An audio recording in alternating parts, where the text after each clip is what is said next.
Hello everyone and welcome to EduTap. In this video, we are going to talk about the strategy to prepare for case studies which are asked in the ABFM exam. So, ABFM Advanced Business and Financial Management, this component is seen by many aspirants as a bit complicated क्योंकि इस पूरे component के अंदर से आपको numericals conceptual questions तो आते ही हैं, साथ में आपको केस स्टडीज भी पूछी जाती हैं, right? So in this video, short video, मैं आपको बताने वाला हूं कि जब आप ABFM की तैयारी कर रहे हैं तो केस स्टडीज को आप लोग कैसे अप्रोच करेंगे. First of all, you must know that these case studies they come from which chapters. कौन से चैप्टर से ये केस स्टडी जो है आपको देखने को मिलेंगी. तो सबसे पहले आपको केस स्टडीज देखने को मिलती हैं in from the module number A, जो हमारा मैनेजमेंट प्रोसेस है. ये कंप्लीटली थ्योरेटिकल मॉड्यूल है. इसमें सिर्फ और सिर्फ थ्योरी है जो आपको याद करनी है. कोई न्यूमेरिकल और कंसेप्चुअल चीजें ऐसी नहीं है जो आपको यहाँ पर ज्यादा समझनी पड़े और प्रैक्टिस करनी पड़े. But then there is case study. Case study यहाँ पर आपको देखने को मिलती है from the chapters of planning, organising, staffing and even sometimes controlling. आपको इन चैप्टर से जो केस स्टडीज देखने को मिलेंगी, मैं अभी आपको बताऊंगा कि which are the different types of case studies that you will see in the exam, right? So you get to see type 2 case studies from here. ज्यादातर टाइप 2 केस स्टडीज आती हैं. वो क्या होता है अभी आपको मैं बता देता हूं, ठीक है? फिर आता है आपका module number B. Module B is a mix of theory as well as numericals. तो यहाँ पर कंसेप्चुअल्स भी हैं और न्यूमेरिकल्स भी हैं और आपकी थियोरेटिकल इन्फॉर्मेशन भी है जो आपको याद करनी पड़ेगी. But from here the case studies which come into the question, case studies आपको देखने को मिलेंगी. तो वो आपको चैप्टर नंबर 12 से और चैप्टर नंबर 11 से ज्यादातर केस स्टडीज देखने को मिलती हैं. These case studies are also type 1 as well as type 2. Type 1 and type 2 दोनों केस स्टडीज आ सकती हैं आपको इन दो चैप्टर से, ठीक है? इसके बाद जो आपका चैप्टर नंबर 12 है डिसीजन मेकिंग, यहां से आपको टाइप 2 की केस स्टडीज ज्यादातर देखने को मिलती हैं, right? So here in this list I am only telling you the chapters from where you will be asked case studies. और फिर वो केस स्टडीज कैसी होती हैं और कैसे उनको तैयारी करना है उसकी बात अभी हम बाद में करेंगे. फिर आता है आपका module number C. In my opinion this is one of the most important modules in the ABFM component. यहाँ पर आपको लगभग हर चैप्टर से from all these chapters 13, 14, 15, 16, 17, 18 every chapter has a scope to ask for case studies. यहाँ पर आपको जो केस स्टडीज आती हैं वो डिटेल्ड होती हैं. उसमें जो केस स्टडीज के साथ क्वेश्चंस पूछे जाते हैं उसमें न्यूमेरिकल क्वेश्चंस भी पूछे जा सकते हैं.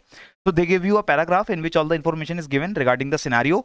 एंड फिर आपको जो क्वेश्चंस पूछे जाएंगे वो सिर्फ वन लाइनर क्वेश्चंस नहीं होंगे, इसमें न्यूमेरिकल्स भी हो सकते हैं, right? So this is from module number C. In my opinion module number C therefore utmost attention has to be paid while preparing this, क्योंकि यहां से आपको केस स्टडीज जो आएंगी वो कॉम्प्लिकेटेड होंगी. एक केस स्टडी अगर आप सॉल्व कर लेते हो तो आपको 4 मार्क्स जो हैं वो आपको मिल सकते हैं अगर आप एक केस स्टडी को पूरा करेक्टली सॉल्व कर लो तो 4 marks out of 100 is not a small number. So ये चीज आप लोगों को वहां पर ही मिल जाएगी, राइट? लास्ट में जो मॉड्यूल डी आता है, मॉड्यूल डी से केस स्टडीज नहीं पूछी जाती हैं ज्यादातर. At least I have not seen many case studies being asked from the module number D. Yes, क्या स्कोप नहीं है क्वेश्चंस को पूछने का? स्कोप तो है, ठीक है, स्कोप है. केस स्टडीज के क्वेश्चंस पूछे जा सकते हैं specially from startup finance and equity capital, private equity and venture capital से. लेकिन ज्यादातर क्वेश्चंस जो मॉड्यूल डी से आते हैं वो थियोरेटिकल क्वेश्चंस होते हैं. इसमें केस स्टडीज हमें देखने को नहीं मिलती हैं.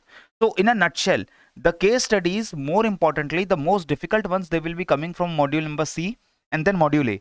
Module B, module C then module B. Module A से जो केस स्टडीज आएंगी वो पूरी थ्योरेटिकल होंगी. वो बिल्कुल भी डिफिकल्ट आपके लिए नहीं होंगी. अगर आपने मॉड्यूल ए के चैप्टर्स को एक बार ध्यान से पढ़ लिया तो वो केस स्टडीज आप इजीली सॉल्व करोगे. वो कॉमन सेंस से भी आप आंसर कर सकते हो. But when it comes to module C and module B, यहां से आपकी केस स्टडीज जो है वो कॉम्प्लिकेटेड हो जाती हैं. सो आपको इन दोनों मॉड्यूल्स को पढ़ना इस तरीके से है कि आपकी कंसेप्चुअल क्लैरिटी बहुत अच्छी हो और आपको जो भी केस स्टडीज आती हैं उन्हें आप इजीली सॉल्व कर सको, राइट? सो अब अगर मैंने आपको बताया टाइप 1 टाइप 2 केस स्टडीज आती हैं. मॉड्यूल ए से टाइप 2 ज्यादातर आती हैं, मॉड्यूल बी से टाइप 1 टाइप 2 दोनों आती हैं और मॉड्यूल सी से भी अगर देखें तो टाइप 1 टाइप 2 दोनों पूछी जा सकती हैं. But what are these type 1 and type 2 case studies? So first of all, let me tell you, type 1 is a case study where you are given a paragraph and then you are asked 4 multiple choice questions, right? तो एक para दे देते हैं आपको, उस para में सारा scenario explain करते हैं और उसके नीचे आपको 4 क्वेश्चंस आते हैं. 4 questions related to that paragraph only, and all these 4 questions are of 1 mark each, so you get total 4 questions in one case study. Okay? अब ये जो टाइप 1 केस स्टडीज हैं, they are usually complex to solve, because उसमें जो आपके 4 questions आएंगे ये चारों क्वेश्चंस भी एक दूसरे से जुड़े हुए हो सकते हैं. So if you are able to solve one question correctly तो आपका सेकंड क्वेश्चन में जो चीजें यूज हो रही हैं सेकंड क्वेश्चन सॉल्व करने के लिए, व्हाटएवर यू रिक्वायर, हो सकता है कि वो क्वेश्चन 1 को सॉल्व करने से आपको पता चले.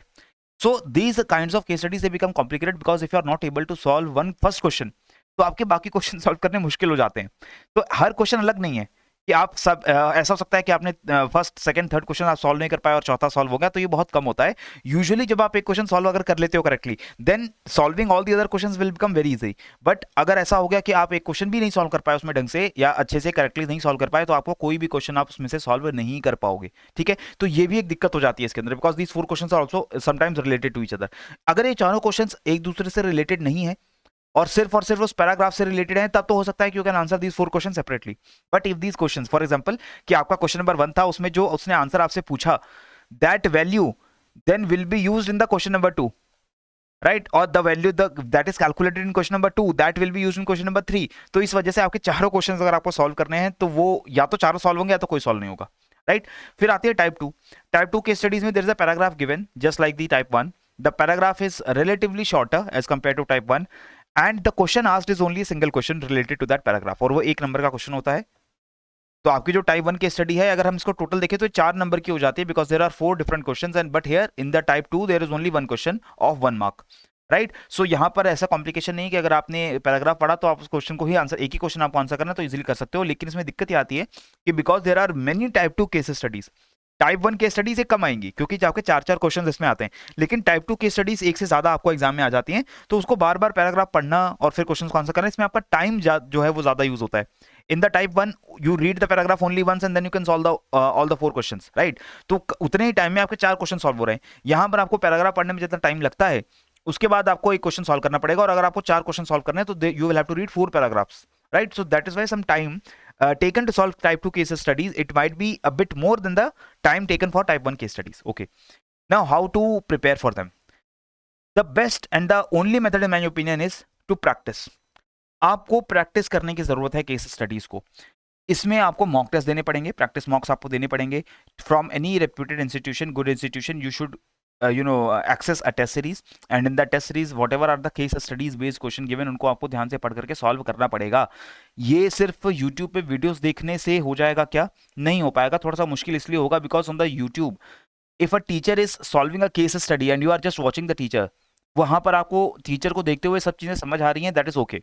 The teacher is solving it using his own skills or is using his own brain and you are watching it and you are able to understand everything, that is one thing। लेकिन जब खुद आपके सामने case study होगी और आपको कुछ नहीं पता कैसे शुरू करना है और आपसे खुद सॉल्व करोगे, that will become a bit different, right? So watching someone else solve a case study and then you are able to understand that is completely different, but trying to solve a case study completely on your own without the help from any other person, that is the practice that I am looking for। तो आप लोगों को practice करनी पड़ेगी, आपको लोगों को valuable case study के क्वेश्चन ढूंढने पड़ेंगे जो आपको टेस्ट सीरीज से मिलते हैं, और फिर आप उनको सॉल्व करेंगे। प्रिपरेशन में क्या अलग करना है फॉर केस स्टडीज? कुछ अलग नहीं करना है।